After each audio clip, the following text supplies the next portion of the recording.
Your kids aren't welcome at our beach house. My sister smirked as her twins wrecked my Malibu cottage. It was my place. My $940,000 investment. I let them toast to real family. Then quietly said, "Everyone out. The showing starts in 20 minutes. Dad. Showing? Me? Yes, I'm selling it. You have 14 days. Her husband turned pale. I once thought family meant unconditional love. I really did. So imagine the gut punch when my own sister, laughing, told me my kids couldn't stay at our beach house, the one I bought, the one I paid for. And when my parents toasted to real family without them, that was the moment everything changed. What happened next wasn't pretty, but it was absolutely necessary. My sister said it so casually, like she was pointing out the weather. Your kids can't stay at our beach house. Our beach house. Her twins were tearing through my Malibu cottage, sandy feet, orange soda dripping on the hardwood floors I'd painstakingly refinished. One of them actually jumped onto the white sofa, a greasy slice of pizza in hand, leaving a perfect thumb-shaped smear. My son, Eli, just stood there by the sliding doors. He was still clutching the little cardboard box he'd decorated for his guest room, with crooked waves and Eli's beach stuff written on it. He'd planned out where his books would go, which shelf his telescope would sit on. We'd been talking about our beach house weekends for weeks. Now he just stared, like he'd misheard. My jaw clenched. "Excuse me?" I asked. She just laughed, tossed her hair back, and looked past me to the kitchen. My mom and dad were hovering, clinking glasses with her husband, Mark. "Darl, don't be weird," she said. "We already talked about this. You said we could use the place for the summer. It doesn't make sense for your kids to stay, too. It'll be crowded. Besides, they live with you. They see you all the time. This is kind of our thing." At that exact moment, her twins knocked over Eli's cardboard box. His little model sailboat, the seashells he'd collected last time, scattered across the floor. One twin stepped right on the boat. "Snap. Oops," he chirped, then giggled. My sister glanced at the mess, didn't move. "Boys, watch where you're going," she said, not taking a single step. "Anyway, the guest room is for the twins. It's more practical." Eli's face didn't crumple. It just emptied, like someone had flipped a switch and turned the light off behind his eyes. I felt my hands start to shake. Me, a surgeon. I've held someone's beating heart in my hands without a tremor.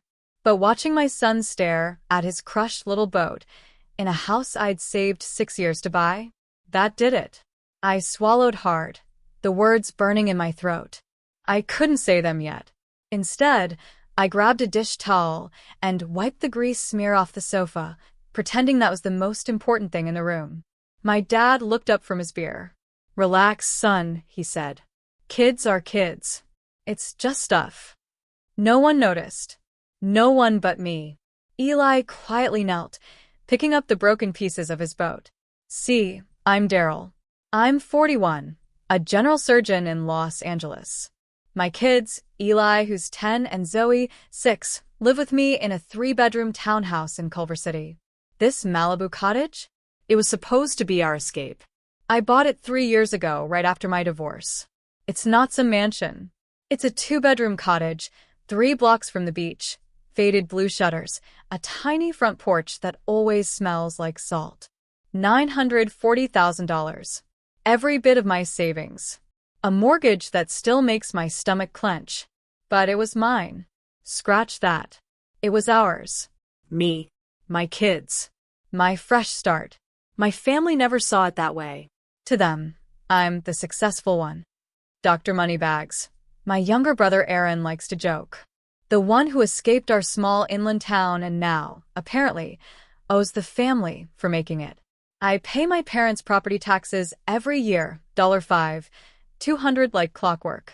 I helped Aaron with a down payment on his condo, $30,000, interest-free, when his restaurant went under. When my sister Jenna and Mark wanted their twins and a private preschool near the coast to make connections, guess who paid half the tuition their first year?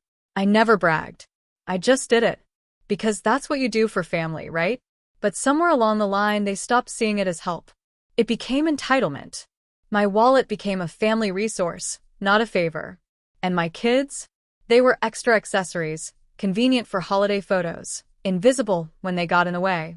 When I bought the Malibu cottage, my parents looked at the listing photos and said, "Oh, we have a beach house now.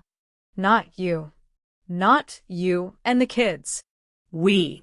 I laughed it off. I offered it to them for a week. The first summer, I even covered the cleaning fee. Then I let Jenna and Mark use it for their anniversary. That turned into, "Can we use it for spring break?" Which became, "We already told the boys the beach house is our special place." Meanwhile, every time I actually tried to bring Eli and Zoe down, there was some excuse. Traffic. Soccer. Church. A fundraiser. But if they wanted to use it without us, they always found time. I kept telling myself I was overreacting. I was tired. I worked long hours. Trauma surgeries, 2 a.m. emergency call-ins. It was easier to just say yes when my mom called, asking, "Can Jenna use the cottage next month?" "It's only a few days, sweetheart. You're always working anyway." So I said yes again and again, until the day my son's name was erased from a house I paid for. That "your kids can't stay at our beach house" conversation wasn't random. It was the climax of a pattern. 2 weeks before, Jenna had called me at the hospital during my lunch break. "Hey, Durr," she said, using the nickname I only tolerated because I was usually too exhausted to correct her. "So, we were thinking, what if the boys basically stayed at the cottage this summer?" "The whole summer?" I asked. "Well, like most of it," she said. "You know how hard it is finding camps. And you're always busy. It just makes sense. We're already setting it up. We got the matching surfboards. Mark ordered some new outdoor furniture. It's going to be so cute. Like their little beach house." Our beach house. Something in my chest shifted at that word. Our. "What about Eli and Zoe?" I asked. A pause. "Well, obviously they can visit when you bring them," she said. "But you know how your schedule is. It's hard for you to commit. We're just trying to make the most of it. No point in the place sitting empty when family could be using it." Family. Funny how that word always came up right before a request for something expensive. I told her I'd think about it. What I didn't tell her was that Eli had a little notebook.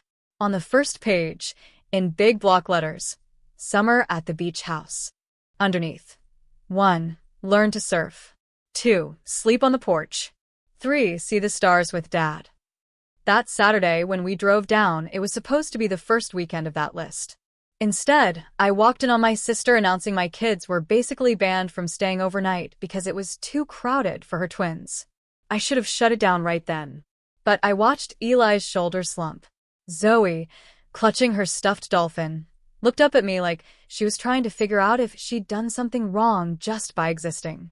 My parents were at the kitchen island, clinking glasses with Mark, talking about the best memories the boys would make at our Malibu place. I swallowed the words burning my throat. I told myself I'd talk to Jenna later, privately, calmly. Then came the toast. We were on the deck, the sun dropping, turning the water orange. Everyone had a drink. My mom insisted on a family photo at the beach house, which meant everyone except Eli and Zoe. They were sent to play in the sand so the adults could do a quick toast without kids screaming. They listened. Of course they did. They always listened. I watched Eli take Zoe's hand and lead her down to the sand. He looked back once, just to check if I was coming.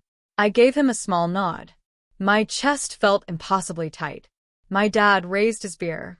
"To real family," he said. "And to our beach house. May the twins grow up here, and may it stay in the family for generations." Everyone laughed, clinked glasses. My sister added, "And to brothers who finally do something useful with their money." They all laughed harder at that. I stared at them over the rim of my glass. My $940,000 mortgage. My down payment. My name, and only my name, on the deed. My weekends driving down alone to meet contractors, painters, inspectors. The nights I spent on a crappy air mattress while renovations happened, just to save hotel money. Useful. I let the toast finish. I even forced a smile for the photo when my mom insisted we all squeeze in. Mark's arms slung over my shoulders like we were partners in some shared investment, instead of me being the idiot bankrolling their fantasy. Then I checked my watch. "Everyone out," I said. They all laughed like I was joking. My sister rolled her eyes. "The food's not even ready," she scoffed. "Relax, Dr. Drama." "Everyone out," I repeated, louder this time. "Showing starts in 20 minutes. Everything froze. My dad frowned. "Showing?" he asked slowly. "What's showing?" I set my glass down on the railing. "Yeah," I said. "I'm selling. You all have 14 days to clear your stuff out." Mark went pale so fast it was almost impressive. "You're what?" I ignored him. I walked to the stairs and called Eli and Zoe up from the sand. "Grab your things, guys," I said. "We're heading home tonight." My mom's face pinched, like she'd just tasted something sour. "You're overreacting," she said. "This is our family's house." "No," I said, turning to look her right in the eye. "This is my house, my kids' house. And I'm not paying for a place where they're told they don't belong." They didn't see what came before that announcement. They didn't see me in the tiny back bedroom earlier that day, leaning against the dresser, while Eli carefully placed his little sailboat on the nightstand. They didn't see the way he smiled, shy and proud, when he said, "Do you think Grandma will want to come stargaze with us tonight?" "She might," I'd said, knowing she wouldn't. They didn't see him later, alone in that same room, picking up the splintered pieces of that boat after the twins smashed it, whispering, "I can maybe glue it," like he was the one who had messed up. They didn't see Zoe asking Jenna, in that tiny, polite voice, "Can I sleep in the bunk bed, too?" And Jenna replying, "No, sweetie. Those beds are for the boys. You're only here for the day. This house has rules." Rules. Apparently, one of them was that my children were guests in a house I paid for, while her kids were residents. What they definitely didn't see was me in the bathroom, hands braced on the sink, phone propped against the mirror. I pulled up my email, scrolled to the contact labeled Realtor Malibu. Leah. I didn't think. I just hit call. "Daryl," she answered. "Everything okay? Do you still think we could get around 1.2 for the cottage?" I asked. "If I listed it this month?" There was a pause. "I think we can get close," she said. "The market's weird, but your place is in good shape. Are you ready to list?" I looked at my reflection. Tired eyes, beach towel around my neck, the faint sound of my family's laughter from the deck. "Yeah," I said. "I'm ready." She emailed me the paperwork within 10 minutes, electronic signatures, listing agreement, photographer scheduled for the following week. But it wasn't until my sister dropped that "your kids can't stay at our beach house" line, and my dad toasted to real family without them, that something in me snapped into focus. I called Leah back. "Can you do a last-minute showing?" I asked. "Today? In about an hour?" "That's tight," she said. "But I have a couple in town looking exactly in that area. I can make some calls." 20 minutes later, she texted, "I'll be there in 40. Cash buyers. Be ready." So, I was back on the deck. Things got loud. Fast. "You can't just sell it." Mark's voice shook. "We already paid for summer surf camp. The boys are counting on this place." "Then you should have bought a place," I said evenly. "Because this one is mine." My dad stepped forward, face red. "You're not thinking this through," he said. "Family comes first. We're all using it. You can't just take it away, because you're sulking about some comment." "This isn't about a comment," I said. "It's about the fact that my son was told he can't stay in a house I bought because your favorite grandkids need their special place. It's about the fact that you toast to real family, while mine is literally standing on the sand like extras in the background." My mom crossed her arms. "You're being dramatic." Eli didn't even look upset. He looked like someone pulled the ground out from under him. I countered. "You just didn't bother to look." Jenna scoffed. "So, you're going to punish us because your kid is sensitive?" I turned to her. "No," I said. "I'm going to stop funding a lifestyle where my kids are treated like they're optional." Mark tried again. "We've already told everyone about the family beach house. My parents, friends." I listed the address on my business website. "That's a you problem," I said. You had 14 years to become a surgeon if you wanted your own beach house, Mark. You chose something else. He flinched. My mom switched tactics. What about us? She asked. We've been coming here, too. Your father loves it. You know we can't afford a place like this. I met her eyes. You should have thought about that, I said quietly, before you let your grandchildren erase mine. Silence. Then Leah's car pulled into the driveway. The buyers were a young couple in their 30s with a toddler and a baby.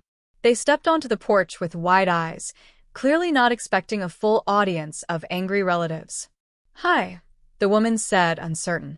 We're here for the showing? I smiled. Yep, I said. Come on in. Ignore the crowd. They're just realizing actions have consequences.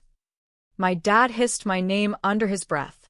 I walked the couple through the house, pointing out the new appliances, the refinished floors, the small backyard where we'd set up a fire pit last year. Eli and Zoe trailed behind us quietly. Zoe still held her stuffed dolphin. Eli clutched the broken pieces of a sailboat. The woman noticed him fiddling with the mast. Nice boat, she said gently. Did you make that? He hesitated, then nodded. It broke, he whispered. Her husband smiled at him. Well, we'll be fixing lots of things if we move in, he said. Old houses, right? Eli looked up at me. Will they have kids? He asked softly when they stepped into the next room. Yeah, buddy, I said. They already do. Will their kids get to stay here? He asked. I swallowed. Yeah, I said. They will. He nodded slowly, like he was processing something bigger than I could name. The showing took 20 minutes. Leah pulled me aside on the porch afterward. They're interested, she said. Like, very interested. They're pre-approved and talking cash. If we move fast, you could be in escrow in a week. I glanced back through the window. My family was clustered in the kitchen, watching us like we were performing surgery on their bank account. Do it, I said. List it at 1.15. If they offer close, we're good. Leah grinned. I'll call you tonight. I went back inside. 14 days, I said to the room. I mean it. I want every piece of your stuff out by then. Surfboards, clothes, that ugly metal wall art you hung without asking. All of it. You can't do this, Jenna said, eyes shining. The boys love it here. We finally have somewhere nice. You're just ripping it away because your ego's hurt. I shook my head. My ego is fine, I said. My son's heart isn't. And I'm not keeping a house that reminds him he's second class in his own family. My dad's voice dropped. You're going to regret this. I picked up Eli's cardboard box and handed it back to him. No, I said. I've regretted letting it go on this long. Then I took my kids, walked out the front door, and didn't look back. The fallout started before we even hit the freeway. My phone buzzed nonstop. Mom, you can't sell without talking to us first. Jenna, the boys are crying. Are you happy? Mark, we've already booked guests through August. What am I supposed to tell them? Dad, answer your mother.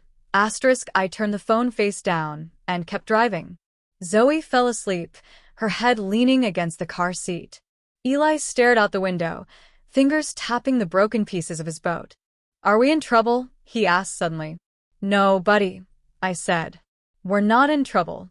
Is Grandma mad at us? Zoe asked from the back, half awake. She's mad at me, I said. Not at you. And even if she is, that's not your job to worry about. Eli was quiet for a long time. Is it still our beach house? He asked. I took a breath. Not for long, I said. But we're going to find something that's just for us, okay? Somewhere no one can tell you you don't belong. He nodded slowly and went back to the window. That night, after they were in bed, I logged into my banking app.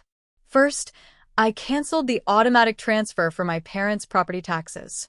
Then, I removed myself as the emergency contact on Jenna and Mark's kids' school payment portal.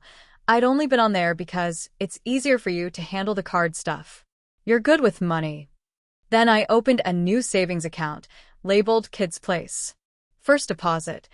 The amount I used to send my parents every month. They'd have to find their own emergency fund now. The next day, my parents showed up at my townhouse without calling. Eli was at soccer practice.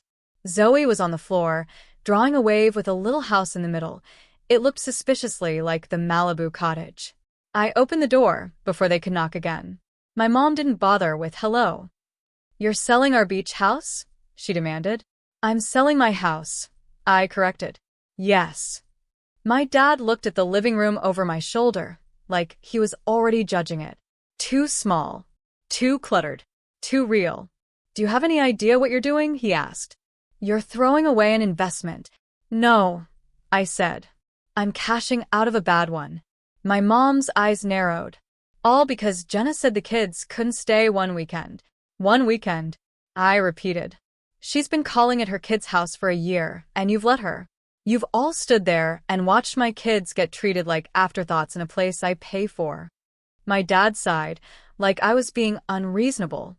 "Kids forget this stuff," he said. "They're resilient." I thought of Eli's notebook, of the way he looked at that cardboard box. "No," I said quietly. "You forget. He won't." My mom tried another angle. "What about the money we've already put into it?" she asked. "We bought that patio set." "We help with groceries when we're there. We've contributed." "The patio set was $300 on clearance," I said.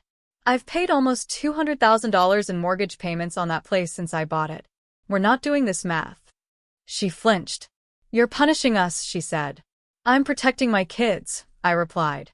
"If that feels like punishment, maybe sit with that." My dad's voice hardened. "After everything we've done for you," he said. "We helped you with med school. We watched Eli when you were on call. And I'm grateful," I said. "Which is why I've been paying your taxes for years. Which is why I helped Aaron with his condo. Which is why I let Jenna and Mark treat my beach house like their vacation club." I took a breath. "But I'm done being the family ATM. I'm done paying for spaces where my kids are treated like they don't exist." He glared at me. "So that's it?" he asked. "We're cut off financially?" I said, "Yeah. You'll have to figure out life without my credit card for once." My mom's eyes filled, but the words coming out of her mouth didn't match tears. "You're letting money come between us," she said. "No," I said. "You are. I'm just finally stepping out from under it." I opened the door wider, politely this time. "You should go," I said. "I have to take Zoe to a birthday party." My dad stared at me like he was memorizing this version of me, the one who told him no. "This isn't over," he said.